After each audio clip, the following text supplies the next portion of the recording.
సుదీర్ఘ నిరీక్షణకు తెరదించుతూ మహిళల వన్డే ప్రపంచ కప్ లో తొలిసారి జగజ్జేతగా నిలిచిన టీమిండియాపై ప్రశంసల వర్షం కురుస్తుంది. ఈ క్రమంలోనే కోట్లాది మంది భారతీయులు గర్వపడేలా చేసిన అమ్మాయిల జట్టుకు ప్రత్యేక కానుకలు ప్రకటించారు. సూరత్ కు చెందిన ప్రముఖ పారిశ్రామికవేత్త, రాజ్యసభ ఎంపీ గోవింద్ డోలాకియా వారికి వజ్రాల ఆభరణాలతో పాటు సోలార్ ప్యానెళ్లను బహుమతిగా ఇవ్వనున్నట్లు తెలిపారు. ముందు గోవింద్ డోలాకియా బీసీసీఐ ఉపాధ్యక్షుడు రాజీవ్ శుక్లాకు లేఖ పంపారు. ప్రపంచ కప్ టోర్నీలో ఇప్పటి వరకు భారత మహిళా జట్టు అత్యుత్తమ ప్రదర్శన కనబరిచింది. ఒకవేళ మన అమ్మాయిలు ఫైనల్ గెలిచి కప్పు సాధిస్తే జట్టులో సభ్యులందరికీ వజ్రాల ఆభరణాలను కానుగ్గా ఇవ్వాలనుకుంటున్నా. దీంతో పాటు వారందరి ఇళ్లపై సోలార్ ప్యానెళ్లను ఏర్పాటు చేయాలనుకుంటున్నా.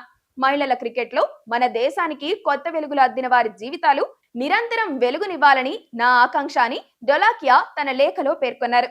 ఇప్పుడు భారత మహిళా జట్టు విజేతగా నిలవడంతో గోవింద్ డొలాకియా తన హామీని నిలబెట్టుకున్నారు.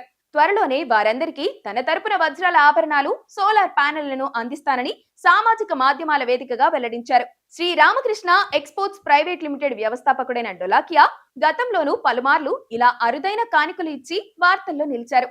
పండుగలు, ప్రత్యేక సందర్భాల్లో తన ఉద్యోగులకు గిఫ్ట్లతో సర్ప్రైజ్లు ఇస్తారు.